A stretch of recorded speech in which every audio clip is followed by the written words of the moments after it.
Good morning. Today I'd like to talk to you about hope, just speaking from my heart. Hope is not just a feeling, it's a lifeline. Hope is confident expectation rooted in God's promises. It's not wishful thinking.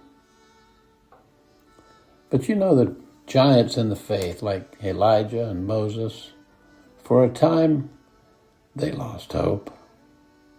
But God restored their hope. Sometimes through a gentle whisper, God can do that. Sometimes through hardship. You know, there's a verse in Proverbs I think of often. It says, singing cheerful songs to a person with a heavy heart is like taking someone's coat in cold weather. Some of you I know have experienced extremely difficult times, and you may be going through that now. I just want to encourage you and pray that the Lord will restore your heart, restore your hope, restore your faith, and renew your strength. And don't try to go it alone. God can restore your hope.